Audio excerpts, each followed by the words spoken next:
maju ke depan.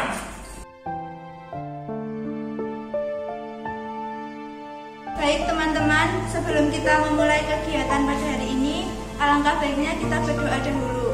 Berdoa menurut keyakinan masing-masing, mulai.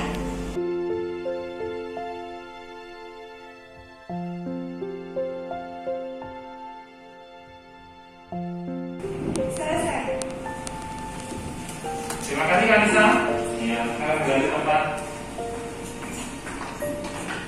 Baik anak-anak, ke depan ke sini semua pandangannya. Nah, sebelum kita mulai pelajaran sudah berdoa. Kemarin kita pelajaran minggu lalu membahaskan apa ya? Selain vektor apa lagi? Oke, aplikasi pengolahan gambar vektor. Nah, kali ini kita akan mempraktikkan dari aplikasi pengolahan gambar vektor tersebut. Nah, tadi sudah disampaikan pembelajaran yang minggu lalu tentang itu. Nah, hari ini Adi ingin kalian siapkan buku dan pulpen. Siapkan buku dan pulpennya. Kemudian perhatikan, silakan tuliskan apa yang kalian ingat mengenai pembelajaran kemarin. Dan silakan tuliskan kalian lebih senang belajar dengan mendengarkan musik atau butuh ketenangan atau dengan praktik. Jadi ada dua ya. Yang pertama mengenai pembelajaran kemarin, yang kedua kalian tuh kalau belajar senangnya yang model bagaimana. Jelas sampai di sini? Jelas. Silakan dituliskan. Baik, tadi sudah ditulis apa yang kita pelajari kemarin. Nah, dari yang sudah kalian tulis itu, adakah yang ingin kalian tanyakan? Silakan angkat tangan. Oh ya, Satria silakan. Kalau teori itu saya kurang masuk kan menjawab pembelajarannya. Bagaimana kalau kita langsung ke prakteknya saja? Terima kasih Satria. Nah, baik Satria. Begini Satria. Kemarin kita sudah belajar teorinya ya. Nah, hari ini kita akan belajar prakteknya. Jadi Satria tidak usah khawatir, yang lain juga tidak usah khawatir. Tetap kita langsung belajar ke prakteknya untuk hari ini. Gitu ya? Bisa diterima? Bisa. Nah, baik anak-anak. Dari buku yang di depan kalian, nah, Pak Andi ingin kalian sharing pengetahuan dengan teman-teman di samping kalian. Jadi silahkan bertukar bukunya. Untuk tukar pengalaman, Pak Andi ingin kalian share dengan teman dengan menukarkan bukunya. Silahkan ditukarkan dengan teman sampingnya.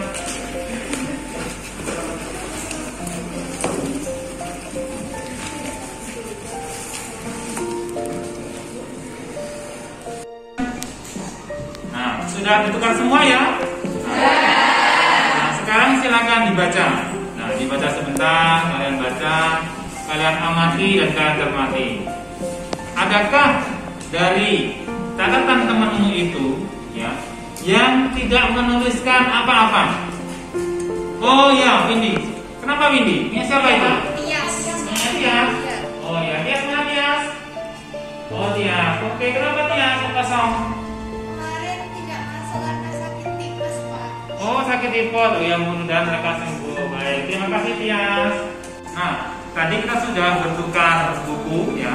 Saat ini Pak Andi ingin ada yang membacakan salah satu atau dua anak hasil dari temannya.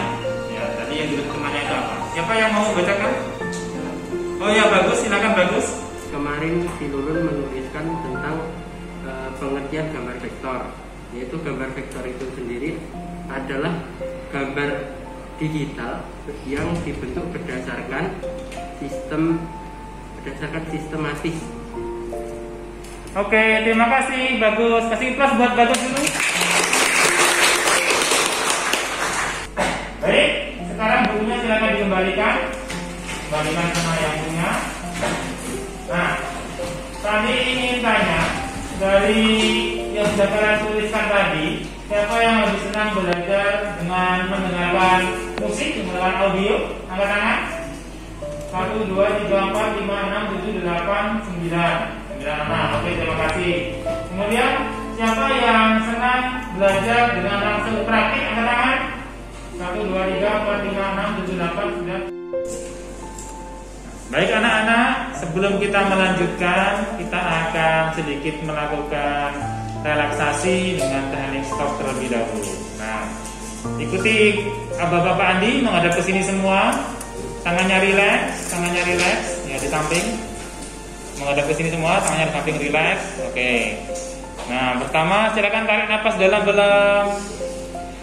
Tahan sebentar, lepas pelan-pelan. Yang kedua, tarik nafas lagi.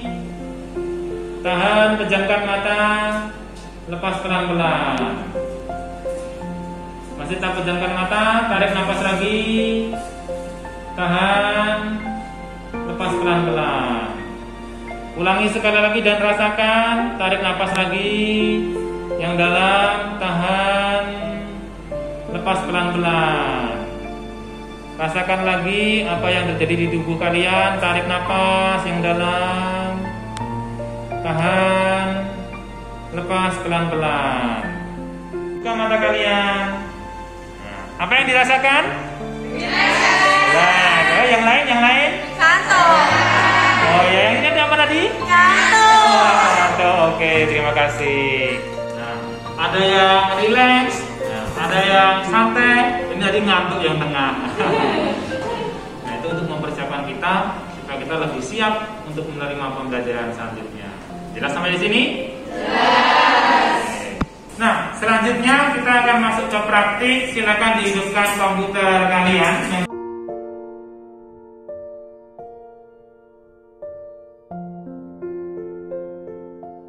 Setelah kalian buka ya di komputer masing-masing, sebenarnya Corel itu buat apa sih? Nah, kalian tahu kemasan?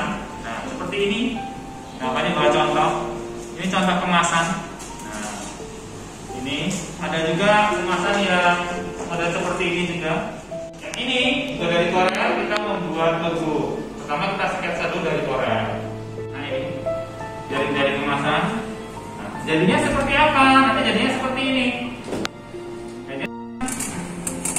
Baik anak-anak, nanti akan menampilkan jadi pengenalan dari jendela Corel Draw. Silakan diperhatikan. Namanya adalah Pixel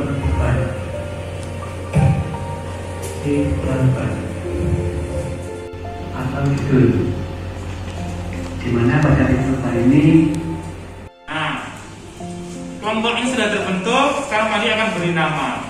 Yang bagian paling barat ini kelompok A, ya. Yang bagian tengah kelompok B, yang bagian timur kelompok C.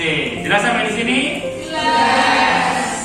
Sekarang kita akan berdiskusi dari masing-masing kelompok. Kelompok A.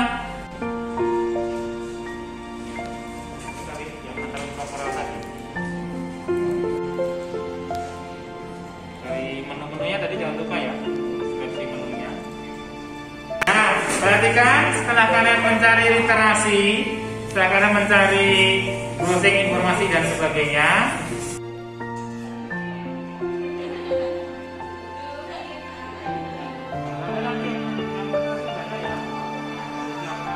baik anak-anak, setelah terbentuk, kalian juga sudah menyiapkan apa yang ingin disampaikan. Nah, saat ini tiba saatnya kita mempresentasikan. Silakan kelompok A yang ingin mempresentasikan. Oh ya, silakan perkenalkan dulu. Perkenalkan, nama saya Eva Afrizulawati akan mempresentasikan dari kelompok A. Bagian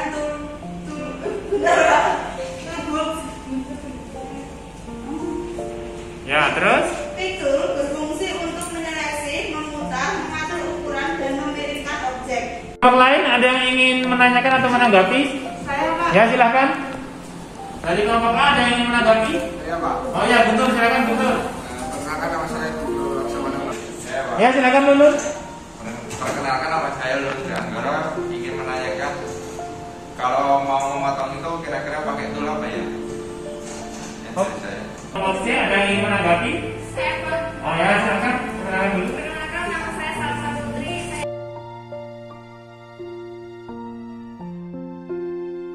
Nah, anak-anak, berhubung mati lampu, kamu masih kesimpan ya itu presentasinya ya? Masih. Jadi mati lampu tidak menjadikan penghalang kita untuk belajar. Kelompok B silakan berdiri yang akan mempresentasikan. Ya, menghadap ke teman-temannya. Perkenalkan, nama saya Dia Yuliani. Saya perwakilan dari kelompok B. Perkenalkan, nama saya Munya kita ingin mencetak supaya hasilnya presisi. Oh ya, silakan. Perkenalkan, nama saya Sari Yasin. Saya ingin menjawab pertanyaan dari kelompok C. Dari kelompok B, siapa yang ingin bertanya? Saya Pak. Oh ya, silakan. Perkenalkan, saya Aprilia dari kelompok B ingin menanyakan untuk melihat sifat dari objek yang muncul itu menggunakan tool apa? Sekian. Baik anak-anak, tadi sudah saling memberikan refleksi ke Pak Andi. Nah, sekarang Pak Andi ingin membuat kesimpulan, ingin bertanya dari yang kita pelajari tadi, ya. Menurut kalian, langkah apa yang harus kita lakukan untuk membuka aplikasi Corel? Kita cari Corel. Iya, diklik ikonnya. Corel. Terima kasih. Selanjutnya, setelah Corel terbuka, menu apa aja yang tampil di aplikasi Corel tersebut? File, lalu edit, tools, export. Itu yang utama. Itu masih ada menu yang lain sebenarnya. Tadi kita belajarnya sekitar itu.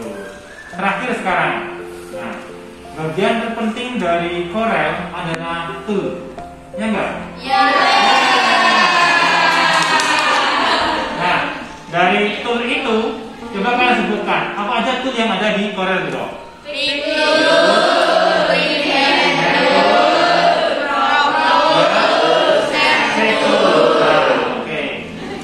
Nah, sebenarnya masih banyak anak-anak toolnya, cuman kita hari ini baru membahas sebatas itu. Di pertemuan yang akan datang, kita akan bahas lebih banyak lagi tool-tool itu sekaligus kita mempraktekkan. Jadi masing-masing tool itu fungsinya buat apa? Ya, tadi kita terhambat oleh listrik yang padam, tapi itu tidak jadikan masalah, diskusi tetap berjalan, kesana tetap berjalan. Jelas sampai di sini? Jelas. Jangan lupa setelah ini kursinya dirapikan, ya, lalu kita kembali ke tempatnya masing-masing untuk pelajaran selanjutnya. Ya. Bisa? Bisa. Nah, terima kasih atas perhatiannya. Jangan lupa dirapikan tuh kursi-kursinya, ya, lalu kita kembali ke kelas berikutnya. Assalamualaikum warahmatullahi wabarakatuh. Waalaikumsalam warahmatullahi wabarakatuh. Terima kasih Pak. Selamat siang.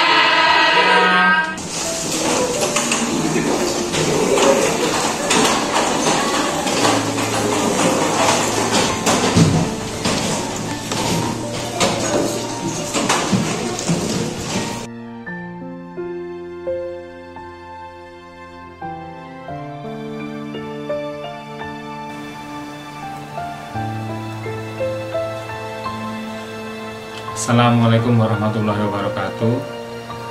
Demikian tadi video aksi nyata pembelajaran sosial emosional.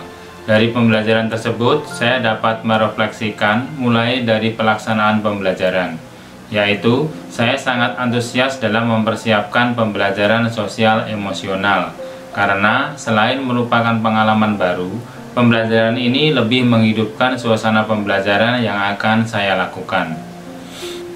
Dalam merencanakan pembelajaran sosial emosional, saya mengaitkan dengan pembelajaran berdiferensiasi, sehingga mampu mengakomodir semua kebutuhan peserta didik. Selain itu, dalam melaksanakan pembelajaran, saya sangat antusias, karena saya melihat peserta didik menjadi lebih aktif dalam mengikuti pembelajaran, dan mereka mampu berkolaborasi dengan temannya. Dalam perencanaan pembelajaran berdiferensiasi terintegrasi dengan pembelajaran sosial emosional memerlukan proses sebelum melaksanakan pembelajaran. Saya harus mampu memetakan kebutuhan peserta didik yang akan saya ampu. Hal ini sebagian saya menggunakan angket yang sudah pernah saya berikan ke peserta didik. Waktu itu saya mengadakan asesmen diagnostik non-kognitif di awal pembelajaran. Dalam asesmen diagnostik non-kognitif, saya menggali dari peserta didik mengenai kesejahteraan psikologi dan sosial emosional, mengetahui aktivitas belajar peserta didik selama di rumah, mengetahui kondisi keluarga peserta didik ketika di rumah, latar belakang pergaulannya, serta saya menanyakan gaya belajar, karakter, serta minat dari peserta didik. Dengan menggunakan angket secara online, memanfaatkan Google Formulir yang kemudian saya berikan ke peserta didik untuk diisi sesuai dengan kondisi masing-masing. Kemudian di awal pembelajaran, saya juga menanyakan ke peserta didik mengenai gaya belajar yang mereka sukai, apakah visual, auditori, atau kinestetik.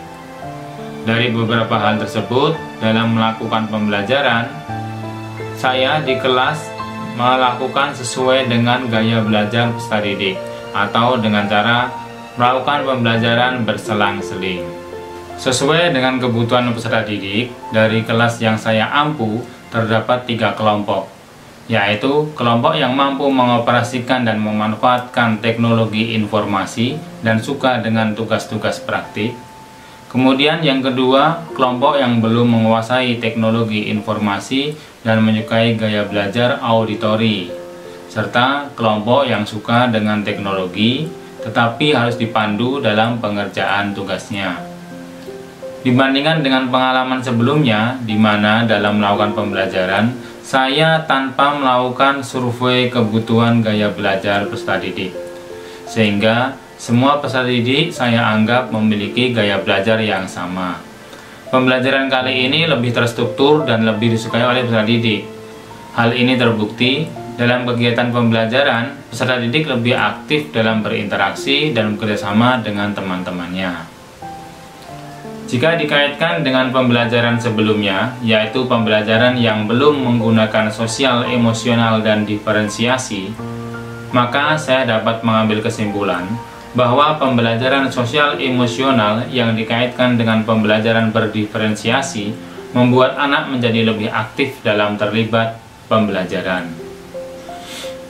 Hal ini terbukti mampu meningkatkan kemampuan kolaborasi dengan komunitas yang ada di kelasnya, serta meningkatkan potensi diri sesuai dengan kesiapan belajar, minat, dan profil belajar peserta didik. Dengan pembelajaran sosial emosional, mampu memberikan dan mengelola emosi, menetapkan dan mencapai tujuan positif, menunjukkan empati, membangun hubungan positif, dan membuat keputusan bertanggung jawab. Agar pembelajaran ini bisa berguna di masa mendatang, maka saya akan merencanakan dan memperbaiki persiapan dalam menerapkan pembelajaran berdiferensiasi dan sosial emosional, yaitu saya akan berkolaborasi dengan kepala sekolah, rekan sejawat, dan calon guru penggerak lainnya untuk menemukan solusi-solusi dari permasalahan yang timbul dalam pembelajaran. Selain itu, saya berharap bisa mengimplementasikannya di kelas yang saya ampu, terutama dalam menerapkan diferensiasi pembelajaran, baik diferensiasi konten, diferensiasi proses, dan diferensiasi produk. Saya juga akan memanfaatkan komunitas praktisi yang ada untuk berkolaborasi memperbaiki proses pembelajaran selanjutnya secara bersama-sama, berinovasi dan berkreasi mewujudkan pembelajaran yang merdeka yang berpihak pada peserta didik. Sehingga target dari pembelajaran merdeka yang berpihak pada murid dapat tercapai, bukan hanya pada diri saya sendiri, tetapi harapannya juga kepada rekan-rekan teman sejawat. Demikian refleksi yang bisa saya berikan dalam aksi nyata pembelajaran sosial, emosional, dan berdiferensiasi. Terima kasih. Assalamualaikum warahmatullahi wabarakatuh.